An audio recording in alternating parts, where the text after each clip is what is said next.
Mesdames, Messieurs, bonsoir. On se retrouve pour un nouveau numéro de votre émission, l'invité du jour. J'ai le plaisir d'avoir comme invité Dr Abdelkader Haïdara. Il est le président exécutif de l'ONG Savama DCI, entendez par là sauvegarde et valorisation des manuscrits pour la défense des cultures islamiques. Il est également directeur général de la bibliothèque Mama Haïdara de Tombouctou. Également, il est le président de la fondation Mama Haïdara. Il a permis notamment l'exfiltration des manuscrits en 2012. En 2014 également, Dr Abdelkader Haïdara a permis de numériser plus de 300 000 manuscrits de Tombouctou. Bonsoir, docteur. Bonsoir. Est-ce là une victoire? Vraiment, ça c'est une victoire. Si on arrive à sauver et conserver une grande partie de notre patrimoine national malien, je pense que c'est une grande fierté. On peut le dire toujours. Docteur, quels sont ces manuscrits anciens de Tombouctou? Le manuscrit de Tombouctou, c'est des écrits à la main. Tous les manuscrits qui ont été écrits à la main, c'est ce qu'on appelle le manuscrit. Mais les manuscrits anciens, c'est ce qui nous intéresse. Parce que chez les scientifiques, à l'UNESCO, un manuscrit qui n'a pas plus de 70 ans, on ne peut pas les compter parmi les manuscrits intéressants. Ok, le manuscrit de Tombouctou date du XIe siècle jusqu'au XXe siècle. D'accord. Donc, voilà, c'est ça le manuscrit. D'accord. Ces manuscrits anciens de Tombouctou qui nous intéressent aujourd'hui, ils sont écrits dans quelle langue? Le manuscrit de Tombouctou est écrit à 100% en arabe et en caractère arabe. Mais il y a un grand pourcentage de ces manuscrits qui est écrit dans l'ensemble de langues parlées en Afrique, surtout en Afrique de l'Ouest. Tu trouves des manuscrits en Bozo, en Soninké, en Tamashek, en Soré, en Peul, en Bambara et dans toutes nos langues qu'on connaît, en Hausa et d'autres langues, comme je dis, dans tous les pays de l'Afrique de l'Ouest, mais en caractère arabe, c'est-à-dire qu'avec l'alphabet arabe. Donc les manuscrits, il y a beaucoup de gens qui pensent que le manuscrit c'est écrit seulement en arabe, ou bien c'est des copies du Coran, ou bien c'est des copies de traditions du prophète. C'est vrai, il y a tout ça là-dedans. Mais il y a d'autres choses encore à côté de ça, parce qu'on a des manuscrits qui parlent de littérature, qui parlent de théologie, qui parlent de science même. On a, quand tu vois les manuscrits qui sont en médecine, qui sont en philosophie, qui sont en mathématiques, qui sont en astronomie, astrologie, en optique. Donc, vous voyez, il y a toutes ces catégories de manuscrits. Et il y a des manuscrits qui parlent d'économie, qui parlent de commerce, qui parlent des actes de commerce, qui parlent de change entre le commerçant, qui sont ici au Mali et avec les autres qui sont un peu partout en Afrique, qui trouvent tout ça dans ces manuscrits. Il y a des manuscrits qui parlent de politique, il y a des manuscrits qui parlent de social, qui parlent de famille, qui parlent de ce qu'on fait chaque jour. Tout ça, tu trouves ça dans ces manuscrits. Et tu trouves dans ces manuscrits certains manuscrits qui parlent de résolution de conflits, certains manuscrits qui parlent des droits de l'homme, droits de l'enfant, droits des femmes. Et tu trouves certains manuscrits qui parlent de corruption, c'est-à-dire contre la corruption. Ils sont dans ces manuscrits. Il y a beaucoup de manuscrits qui parlent de voyages, qui parlent de critiques, qui parlent de conflits et comment il faut régler ces conflits. Tout ça, tu trouves ça dans ces manuscrits. Concernant leur datation, à quand datent ces manuscrits? Le manuscrit de Tombouctou jusqu'à présent, ce que moi j'ai vu, le plus ancien date du XIe siècle et jusqu'au XXe siècle. À présent, nous allons parler de l'objectif principal. Pourquoi avoir eu l'idée de rassembler ces manuscrits? Oui. Quand on sait déjà que les manuscrits anciens se divisent en deux grandes parties. Nous avons les manuscrits qui appartiennent à l'État, mais aussi des manuscrits qui appartiennent à des familles détentrices de manuscrits. Vous savez que avant, il y avait une grande ouverture ici en Afrique. Les gens ils sont libres, ils écrivent leurs manuscrits, ils lisent leurs manuscrits, ils échangent entre eux jusqu'à l'arrivée de colonisation. Pendant la colonisation, il y a eu des problèmes entre certains de nos ancêtres et le colonisateur qui ont commencé à mener même des manuscrits en Europe. Je vais te donner un exemple très clair qu'on peut vérifier tout de suite par Internet. La bibliothèque de Al-Hajj Omar de Ségou a été déportée à Paris. Et ça se trouve jusqu'aujourd'hui, là où je parle, à la Bibliothèque nationale de Paris. Ça, c'est un exemple. Et d'autres, et d'autres. Donc, à l'époque, quand nos ancêtres, nos grands connaisseurs, nos grands intellectuels à Issa, ils ont commencé à cacher leurs manuscrits. Et donc, c'est ce qui a amené que, pendant la colonisation, les missionnaires et les chercheurs qui sont venus, ils n'ont pas vu ces manuscrits. Et ils ont écrit qu'ils n'ont pas vu les manuscrits. Et c'est ce qui a amené le mot de, en Afrique, il n'y a pas d'histoire écrite, tout est oral. Donc ça, c'est resté pendant la colonisation. Après l'indépendance, en 1960, je pense qu'il y a eu des rencontres à l'UNESCO avec certains chefs d'État africains. Et finalement, en 66 et 67, il y a eu des rencontres d'UNESCO à Tombouctou pour venir voir avec certains chefs de l'État africains pour parler de comment il faut réécrire l'histoire d'Afrique.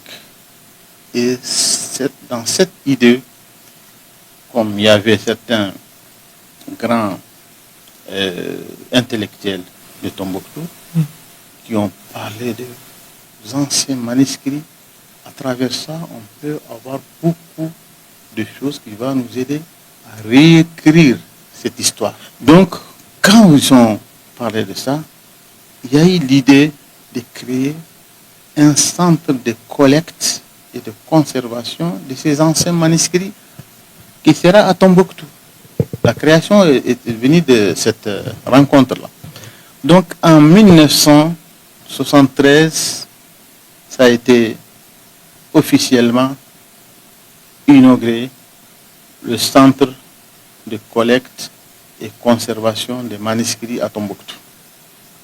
On a donné ce centre un nom d'un grand de nos grands connaisseurs qui est Ahmad Baba de Tombouctou.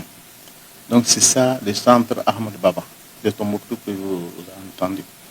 Donc c'est comme ça que l'État, avec l'UNESCO, a mis beaucoup de moyens pour commencer à sensibiliser d'abord les détenteurs, les familles détentrices de manuscrits à Tombouctou et dans sa région et un peu partout au Mali. Et c'est comme ça qu'ils ont commencé à faire sortir les manuscrits petit à petit. Et voilà comment ça a commencé. Donc directement, ces manuscrits qui a été collecté au centre Ahmad Baba, ça appartient à l'État. Et comment on a collecté ces manuscrits? À l'époque, nous, on n'est pas dedans, on était des enfants. Mais après, on est revenu, on est rentré dans ça. Parce qu'il y a quelque chose qui est très important que beaucoup de Maliens ne savent pas. moi, je joue un grand rôle dans les collectes de ces manuscrits qui sont à l'Institut Ahmad Baba. On m'a formé, depuis que j'étais très jeune, le premier directeur de Centre Ahmad Baba, il m'a amené, il m'a formé pour que je travaille avec eux comme un prospecteur. Vous savez que je ne vais pas donner tous les chiffres un à un, mais depuis 1984, j'ai fait une première sortie dans la région de Tombouctou pour commencer à collecter les manuscrits. J'ai amené 500 manuscrits d'une seule coup au centre. Donc je continue tout le temps à travailler avec le centre Ahmad Baba dans ce sens de collecte. Et la dernière lot que j'ai amené au centre Ahmad Baba, c'est en 2011. C'était 1050 manuscrits que j'ai amenés, qu'on a collectés dans plusieurs familles pour les enregistrer au centre Ahmad Baba. Aujourd'hui, le centre Ahmad Baba a près de 40 000 manuscrits. Et ma modeste personne qui est devant vous a connecté 65% de ces manuscrits. Et je travaille avec l'ensemble de directeurs qui étaient au centre Ahmad Baba. Concernant ces manuscrits anciens, qu'est-ce qu'on peut apprendre sur l'histoire, les valeurs de nos ancêtres? Je pense que ça aussi c'est très important. Parce que à travers ces manuscrits, je dis ça, à travers les manuscrits qu'on connaît notre histoire. Si je parle de notre histoire, qu'on connaît les différents empires qui étaient là, et les différents royaumes qui étaient là, les différentes grandes personnalités. Et vous savez que à travers ces manuscrits, on a compris que nous sommes une nation civilisée, intellectuelle, avant aujourd'hui, avant la colonisation. Parce qu'à travers ces manuscrits qui étaient écrits par nos ancêtres, si je dis nos ancêtres maliens, africains, en collaboration parfois avec les homologues des autres pays, bien sûr, parce qu'il y a des voyages, il y a des échanges, mais un grand pourcentage de ces manuscrits étaient écrits ici par les Africains, étaient copiés par les Africains. Si on parle de science, on parle de l'astronomie, on parle de médecine, on parle de mathématiques, on parle de philosophie, on a beaucoup des Africains qui ont écrit dans ce domaine. Ça se trouve dans ces manuscrits. Si on parle d'économie, ils ont écrit pas mal d'ouvrages qui sont là dans ces manuscrits. Donc, si on parle de l'agriculture, ils ont écrit sur l'agriculture, sur le commerce, sur le voyage, sur le mariage, sur le divorce, sur le conflit, sur le règlement des conflits. Ils ont écrit dans tous ces domaines. Donc, tout ce que je viens de dire, ça se trouve dans ces manuscrits. D'accord. Docteur, quel est l'impact de ce travail de recherche et de préservation de ces manuscrits pour les Maliens, pour le Mali, mais pour toute l'Afrique? La première chose, il faut qu'on sache que nous, les Africains, les Maliens d'abord, les Africains, on a une histoire écrite qui est là, qui n'a pas écrit aujourd'hui, qu'on a trouvé depuis plusieurs siècles écrit, c'est déposé, c'est bien conservé dans nos bibliothèques, dans nos musées, dans nos différentes maisons culture. Mais le Malien va être très fier de cette patrimoine écrit. Parce qu'il se trouve dans ce patrimoine. À partir de ce patrimoine, il peut nous aider même à régler certains problèmes qu'on a aujourd'hui.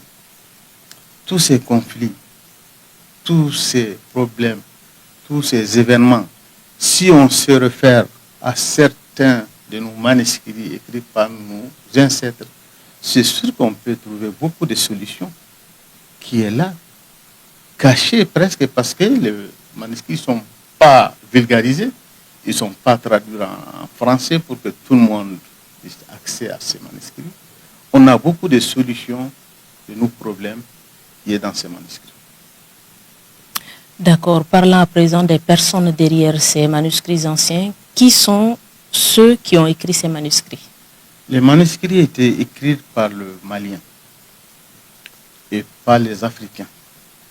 Et il y a beaucoup de manuscrits écrits par le Malien et par les Africains.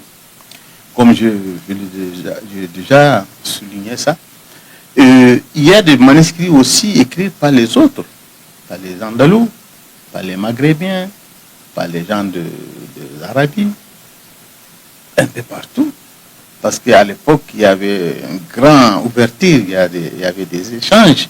Il n'y a pas des avions, il n'y a pas de véhicules, mais les gens voyagent pendant un an pour arriver, pour faire l'échange et revenir encore, amener d'autres manuscrits, échanger avec les autres. Il y a tout ça, toutes ces histoires que tu trouves dans ces manuscrits, ça aussi, ça fait partie des richesses de ce patrimoine. Est-ce qu'il y a un moment précis de ce parcours de recherche, de préservation des manuscrits qui a donné justement un sens particulier à ce travail? Bien sûr, on parle en Afrique, il n'y a pas d'histoire écrite. Tout est oral. On a découvert que nous, on a des centaines de milliers de manuscrits écrits à la main, là où on trouve l'histoire, notre histoire, l'histoire d'Afrique et l'histoire du monde entier, qui est chez nous ici depuis plusieurs siècles. Mais ça, c'est notre fierté. Je pense qu'il n'y a pas quelque chose qui est valeureux plus que ça. Prochaine question. Vous avez reçu plusieurs prix justement dans le cadre de votre travail de préservation et de conservation de ces manuscrits anciens de Tombouctou.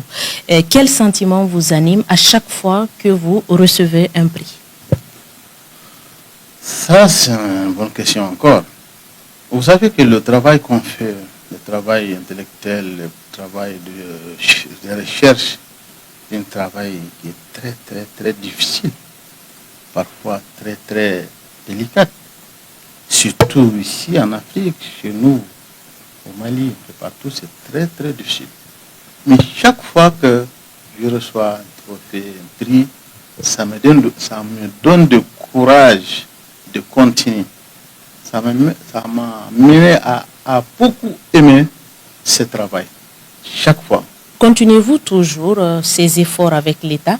Quels sont notamment vos projets avec l'État dans ce domaine, surtout dans le cadre de l'année de l'éducation et de la culture 2026-2027, décrétée par le président de la transition?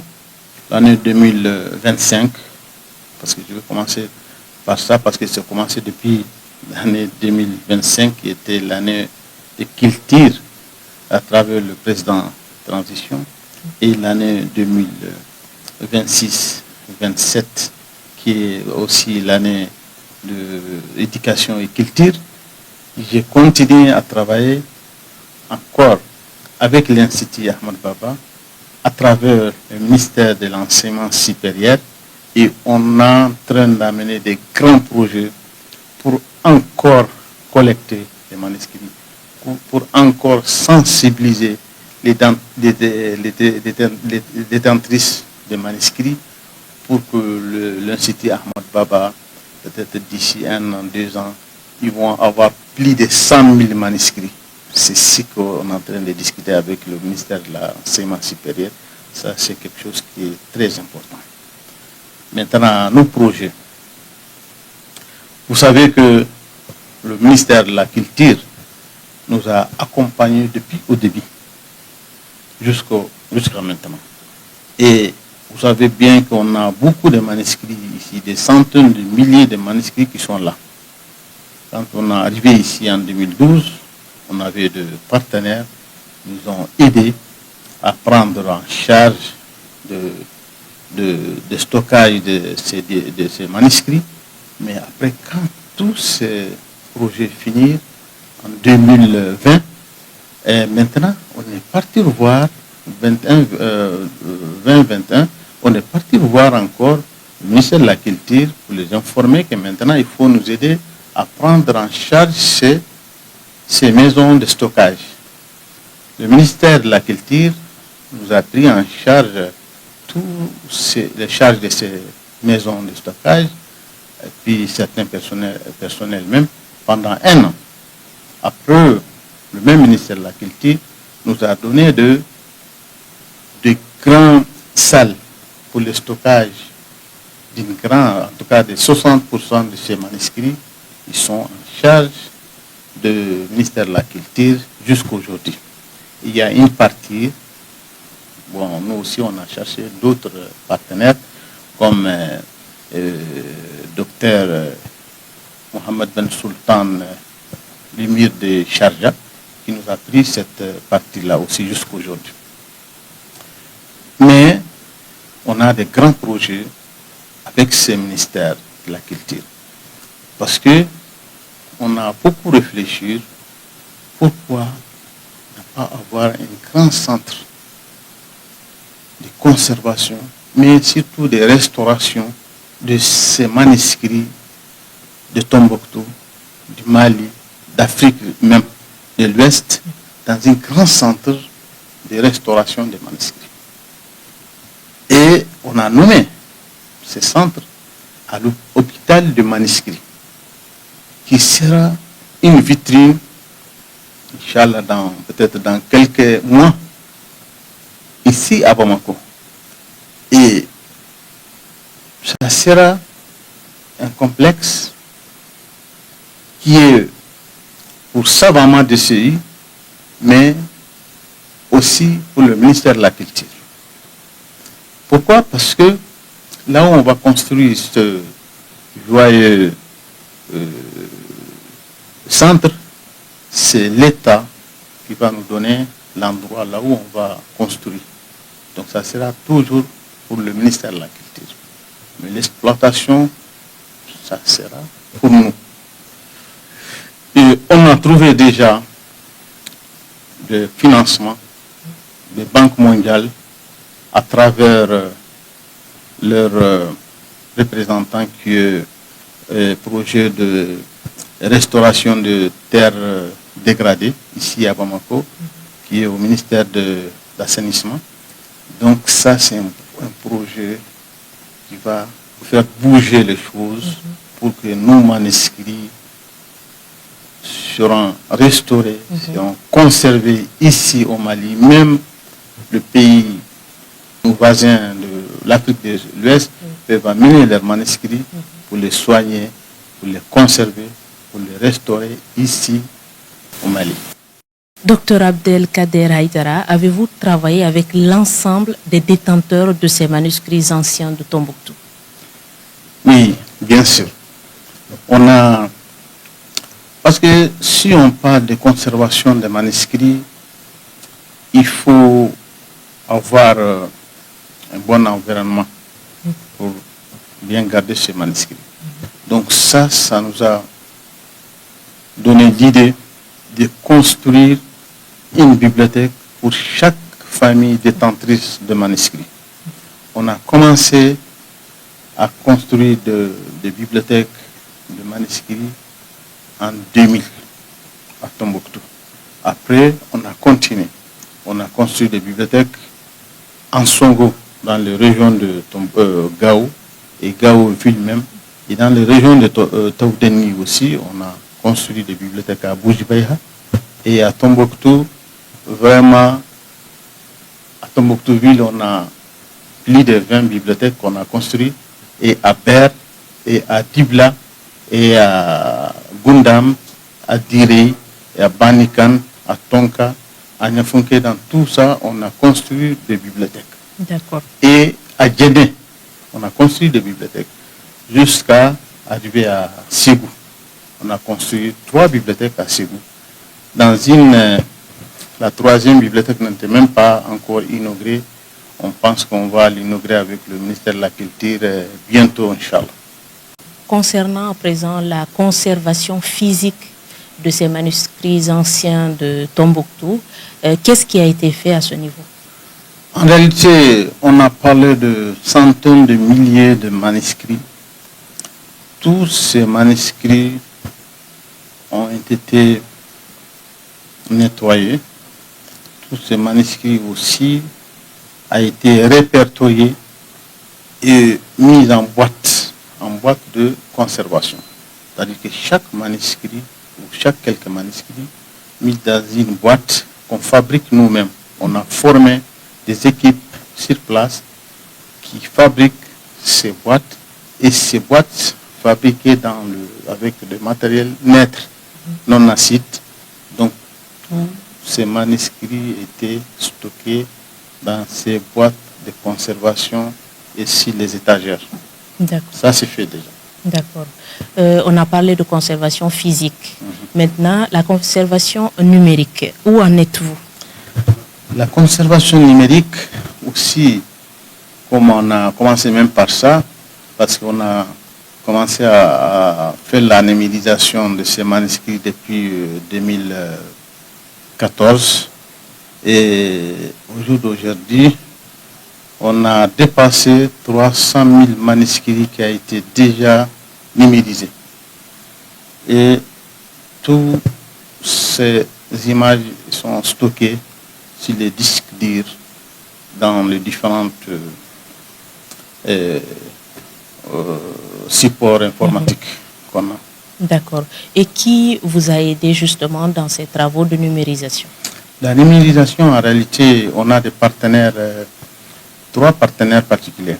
Surtout l'Hill Museum des États-Unis, et Centre Jumal Majid de Dubaï, et Centre Isika qui est à Istanbul, qui est de l'OCI. C'est 3 partenaires qui nous ont aidés jusqu'à aujourd'hui. D'accord. Et qu'attendez-vous des autorités maliennes justement pour le développement de ces images, de ces manuscrits? En réalité, aujourd'hui, on a près de 5 millions d'images de manuscrits qui sont stockés là. Ils sont stockés parce qu'on a fait ce travail dans un premier temps pour conserver ces manuscrits.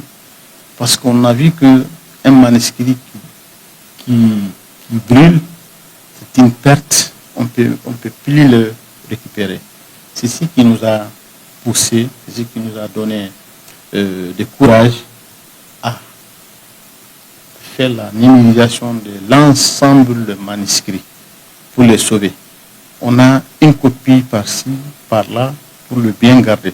Une fois qu'on perd l'original, on peut avoir au moins des copies pour l'utiliser. Donc ça c'est fait. Mais au jour d'aujourd'hui, toutes ces images, des millions d'images qu'on a ici, on a besoin de développer ça. On a besoin de commencer à exploiter ça. Nous, entre nous-mêmes, les Maliens, et partager les richesses avec les autres partout dans le monde. Pour ça, vraiment, on a besoin de l'aide de nos autorités pour faire ce travail, parce que c'est un travail qui a besoin de beaucoup de moyens et on ne peut pas faire ça sans l'accompagnement de notre autorité malienne. Docteur Abdelkader Haïdara, nous sommes pratiquement à la fin de cette émission. Une dernière question assez importante. Comment les Maliens peuvent-ils exploiter ces manuscrits anciens de Tombouctou, notamment sur les plans scientifiques et économiques? Ça, c'est très important, parce que si on a tous ces manuscrits qui font partie de notre patrimoine, je pense qu'il faut l'exploiter. Il faut l'exploiter d'abord scientifiquement, c'est-à-dire qu'il faut avoir une ouverture. Ça aussi, on a besoin de l'accompagnement de l'État, parce qu'il faut avoir une ouverture au niveau des écoles, surtout au niveau des universités. Parce que si ces manuscrits, on commence à apprendre ce qui est dans ces manuscrits à l'école, depuis peut-être au lycée jusqu'à l'université, ça commence à nous donner, c'est-à-dire à faire comprendre les richesses qui sont dans ces manuscrits. En plus de ça, on a besoin de commencer à sélectionner certains manuscrits qui peuvent nous aider, par exemple, dans le bon comportement.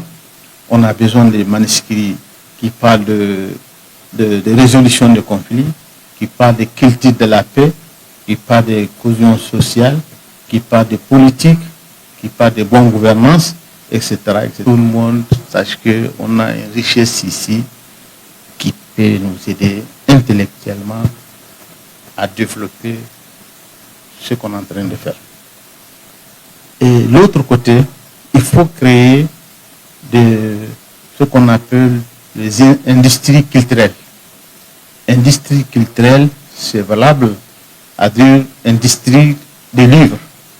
Si on fait l'industrie des livres, on peut exploiter ça aussi économiquement. Parce que ça, c'est valable pour les manuscrits, c'est valable pour les autres objets d'art qui sont dans notre patrimoine, qui est des millions et des millions. Tout le monde le sait. Il faut avoir une industrie culturelle pour que chaque fois qu'on a un objet très important, il faut le digitaliser. Une fois que c'est digitalisé, l'objet, il faut le conserver bien.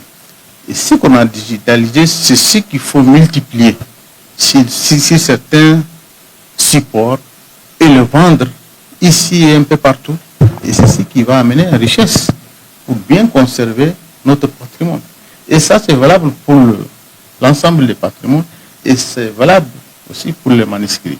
Une fois qu'on a multiplié un manuscrit important, on a publié, on va le vendre partout.